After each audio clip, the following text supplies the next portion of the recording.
Hi friends, so I came across the most extraordinary thing last night when I was visiting Ben Norton's page. He's an independent journalist and he always has very interesting posts on his page. And there was an excerpt from a court case that's proceeding at the moment. It comes from an article online called "Teen Activists Face U.S. Government in Crucial Hearing Over Climate Trial." The suit accuses the federal government of violating young people's constitutional rights by contributing to the climate crisis. And it's by Lee Vandervoo in Oregon. So 21 youth activists faced off with the U.S. government in Oregon courthouse on Tuesday, where their attorneys petitioned a panel of judges to let their climate case go to trial. Until it does, their attorneys argued fossil fuel development should be halted on public lands. The case of Juliana versus the U.S. charges the federal government with violating constitutional rights of youth by perpetuating systems that contribute to climate breakdown. Those young people, who range in age from 11 to 23 and hail from all corners of the nation, argue that the Constitution gives them and future generations a right to an environment free of climate catastrophe. So you can read that article, and I'll leave it in the information section of this video. But the reason this is probably one of the most shocking, what the U.S. government, the attorneys for the U.S. government say in response to this court case is really shocking, and I'm going to show you the meme now. I mean, it's so shocking it actually goes beyond.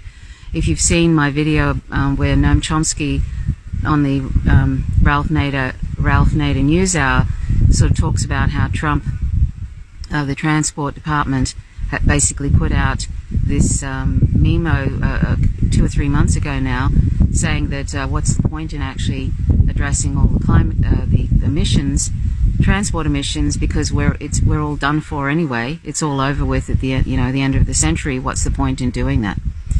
It's even more shocking than this.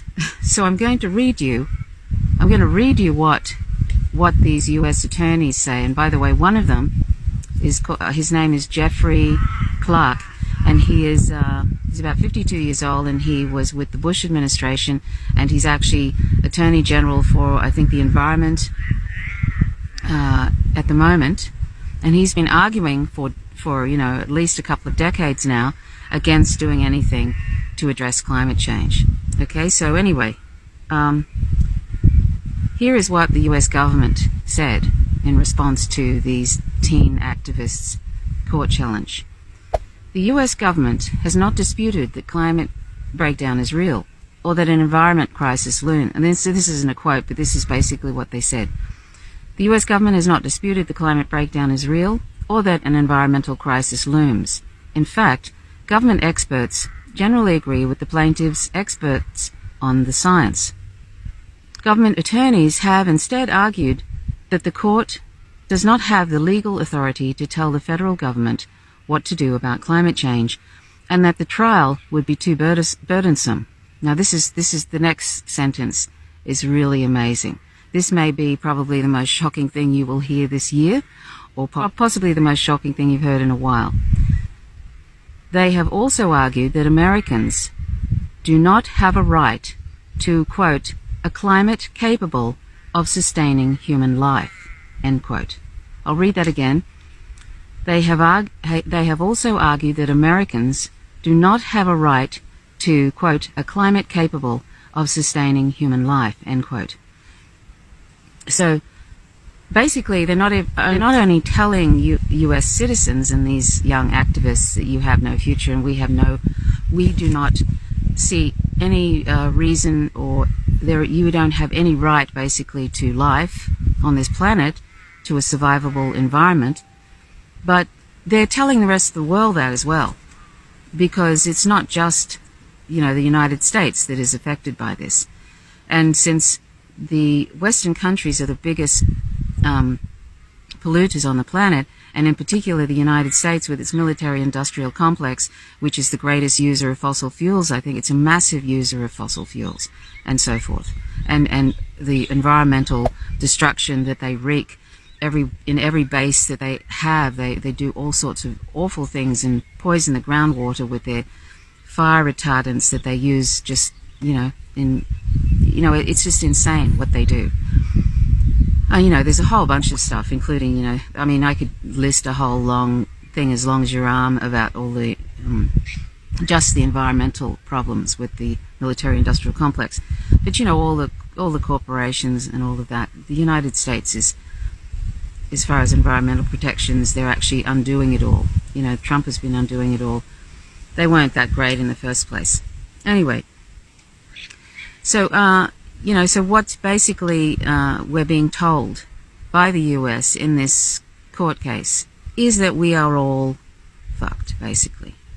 We're all, toast. Even if, if you watch this channel, you know that my assessment of the situation of the science since at least 2013 has been that we are finished. It's just a matter of, it could be 2050, it could be 2060, it won't be at the end of the century, and it won't be our children's children, it will be us. We will be the ones that will probably see our own imminent extinction.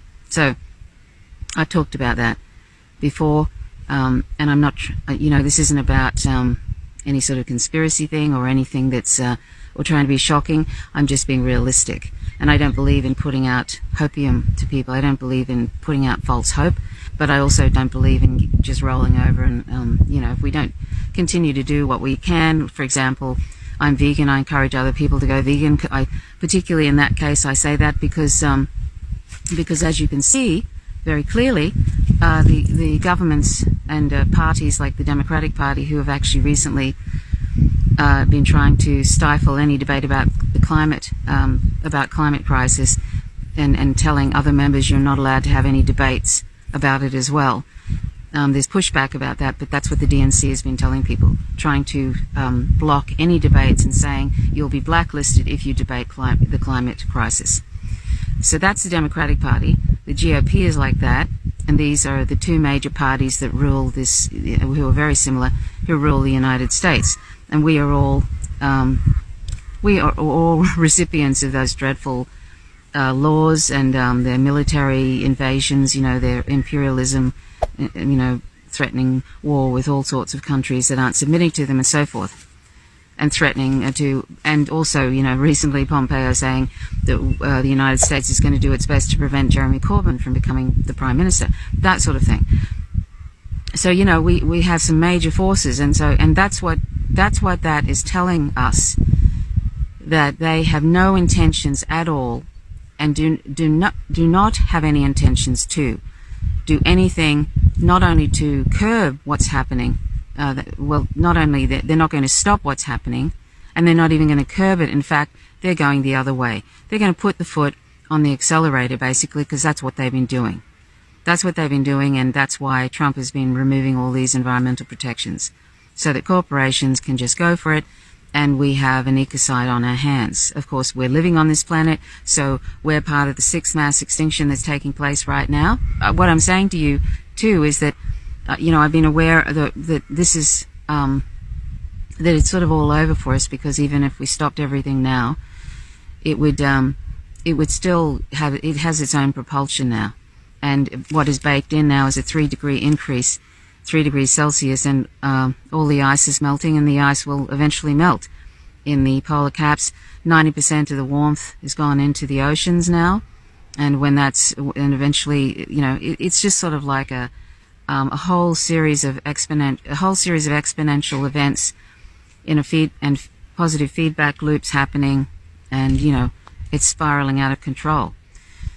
But as I say, I encourage people to go vegan, because, as you can see, nobody's going to really do anything of any significance. The major contributor to, one of the major contributors to climate change is not going to do anything, and they're going and looking for wars over oil, like they're doing in Venezuela, because it has the largest oil reserves on the planet at this point. And then they're going after Iran and trying to have a war with Iran too, because Iran has the 4th largest oil reserves and also is an enemy. Israel considers Iran an enemy, and they want, Israel wants, to see the end of Iran. And don't get me started about how that stupid son-in-law of Donald Trump has been selling nuclear secrets to the Saudis, and eventually the Saudi family, that absolute brutal monarchy in Saudi Arabia, will have the ability to use nuclear weapons on, either Iran, or who knows, they could decide that the US is no longer somebody to, an ally anymore, and decide to just blow them up. Forget about 9/11. It'll make 9/11 look like a mosquito bite. These are all things that could happen. You know what I mean? So I could say that. When I say this is shocking, reading that, it's shocking in that, I already knew that they're going the other way and they don't care. But to actually say something like that the people on the planet, it's not just Americans, people on the planet do not have a right to survive, do not have a right to have a survivable environment. Basically, do not have the right to exist on the planet that we were born on. It is a truly astounding statement, from sort of, this is psychopathic sort of stuff. And of course, this sort of psychopathy, if you can call it that, this sort of deranged kind of, sort of genocidal kind of thinking is being displayed all the time in all their actions. Whether it's their warmongering or this sort of thing, undoing environmental protections. Constantly, this is the U.S. empire is sort of really will be, is basically in the center of becoming the end of everything. So anyway, I had a sort of a grieving thing about this in 2013 when I realized, when looking at the science and hearing different people, realizing that. It really is a, if everything even stopped tomorrow, it has its own propulsion and it's kind of too late. And then you read about, that I saw Chris Hedges' End of Ice recently, which just sort of really confirmed it, speaking to Dahr Jamail about the end of ice, and how that will bake in a 3 degrees now. And 3 degrees, 2 degrees was bad. It was bad for all of us. It was not good at all. It was disastrous. 3 degrees, and this is just the beginning. 3 degrees is baked in now, and it just keeps going, and it'll probably be 5 to 8 degrees. And it won't be about being at the end of the century, and it won't be about your children's children. It's about you and I. And that's why I keep saying to people, go vegan firstly for non-human animals, because they have the right to exist. They're not resources, they're not property, they're not things. They have the right to exist on this planet. And firstly, they have the right not to be used as food, clothing, entertainment, and other reasons. And then they have the right to have their planet left alone by us. We're constantly destroying everything about their planet. And now 200 species are going extinct every day. And every single day, 200 million plus land animals are tortured and killed for completely trivial reasons and mostly palate pleasure. And then you've got more than that. You've got sort of hundreds of millions of aquatic animals every single day are tortured and killed for mostly palate pleasure. We don't need these animal products to survive. We can easily meet all our nutrition requirements from plants and other non-animal sources. And this is sadly something that a lot of, all green groups ignore. It is also something that a lot of people on the left ignore, because they think, if we address all these other things, which basically are reliant on these insane corporations, these psychopathic corporations and unhinged attorney generals that have been arguing against doing anything and addressing climate change and that kind of thing. We're reliant on them to do something. And yes, it's all very good to take people to court. I think it's very important what people are doing. There's a lot of court cases now worldwide, but there's about 650 in the United States. But we also can do something right now. And I find it really bizarre that people want to pretend like that. I've shown you those memes. I'll show you them again.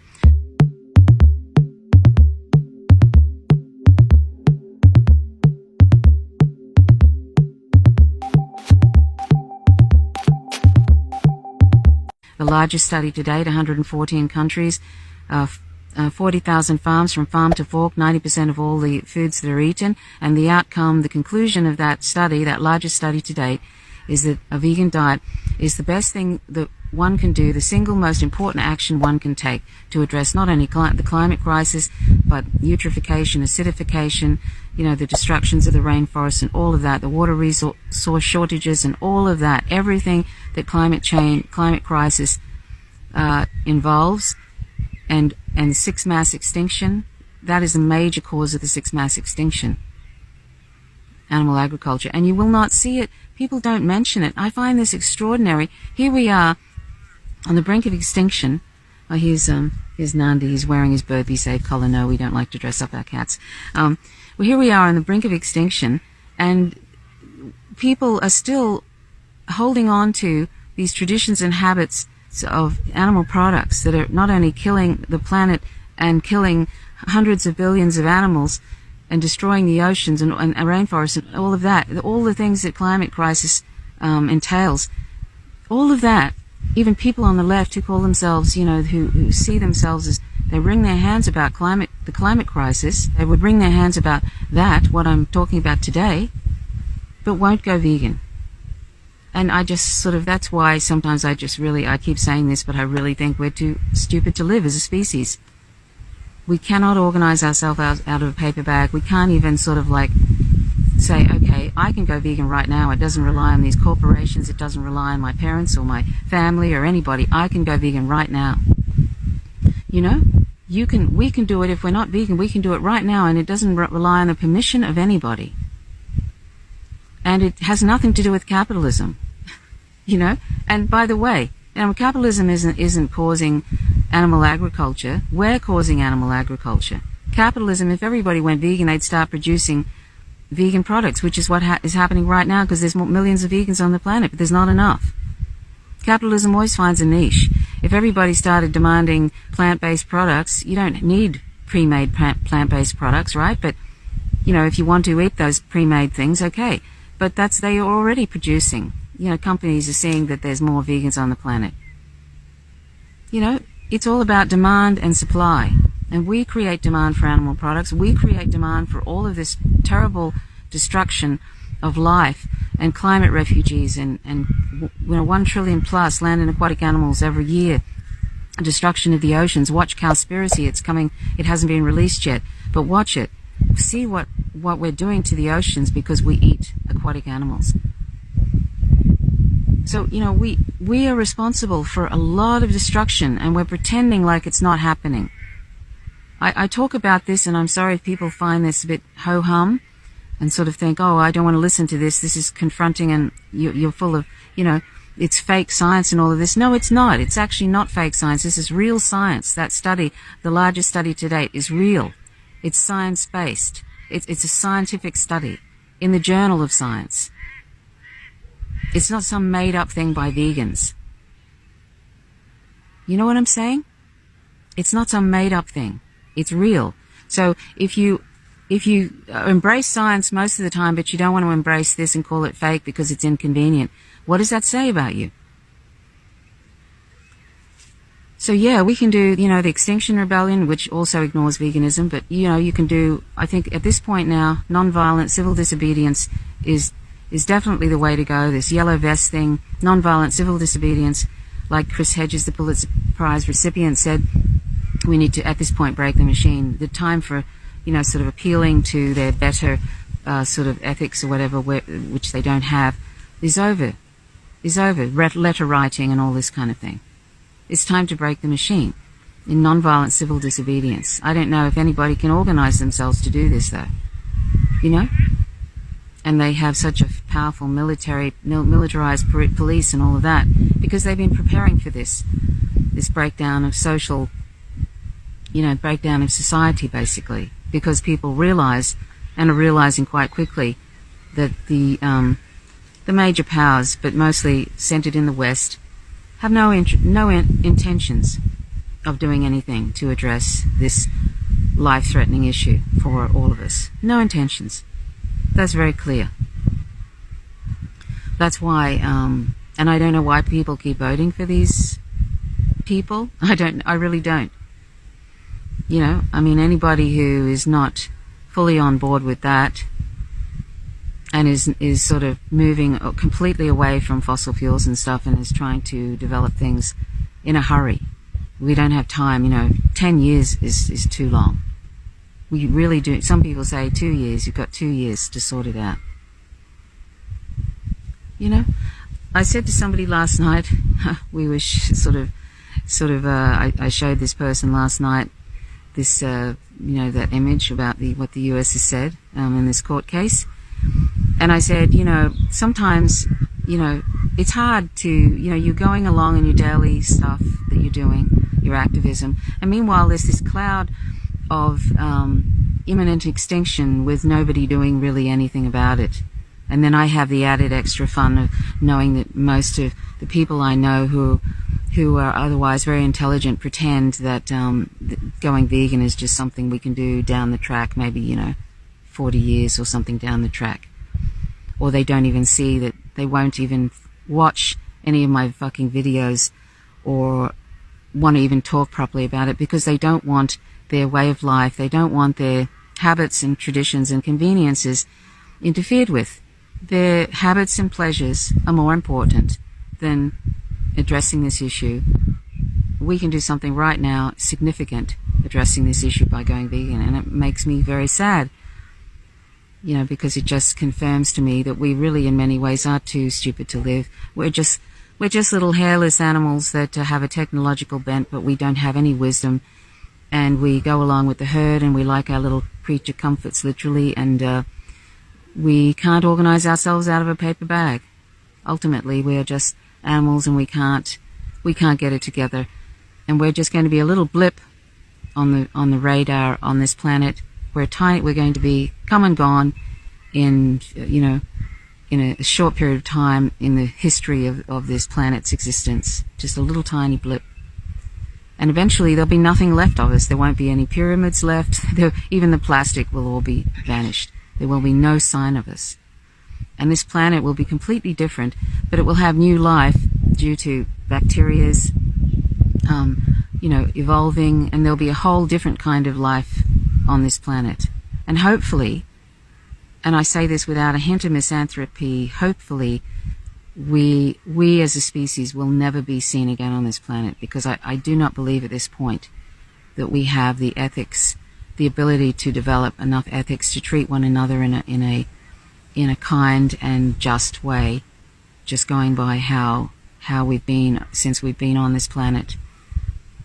I don't see it, and I think there'll be always greedy, selfish people like the ones that we have ruling us now, who will float to the top like shit, basically, I'm sorry to say.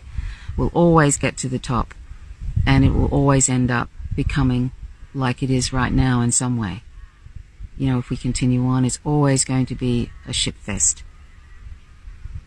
I'm sorry to sound so, pessimistic, but I just, this is, you watch the patterns over time, and, I've had friends involved in environmental struggles and stuff since the 80s, and they said, my partner in particular said, the government knew about the problems with the whole climate crisis, and they knew back in the 80s, they knew they had to do something, and they did nothing. It wasn't through lack of information, through lack of science that they did nothing.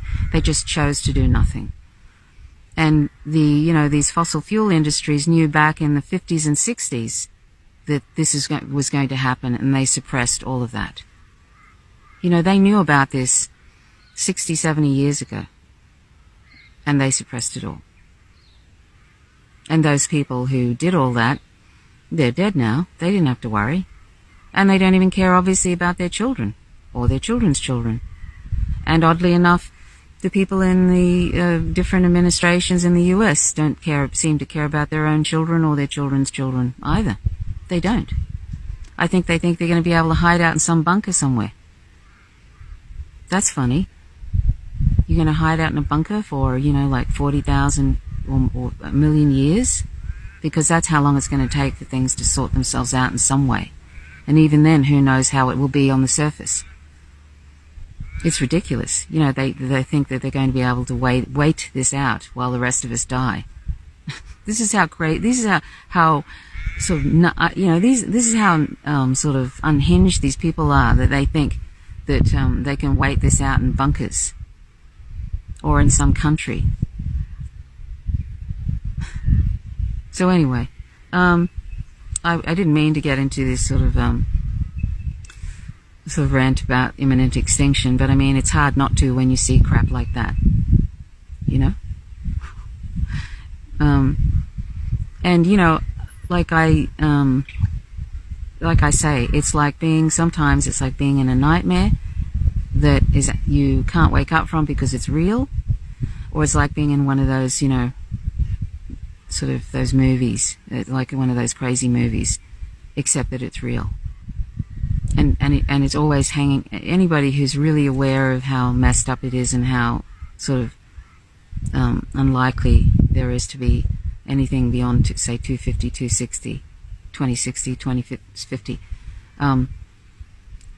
It's hard really to, you know, you can go on with your daily lives and stuff, but in the back of your mind, there's this thing, you know, that all of this, you know what I mean? All of this is going on, and eventually, you know, in our lifetime, you and I, we could be looking at starvation.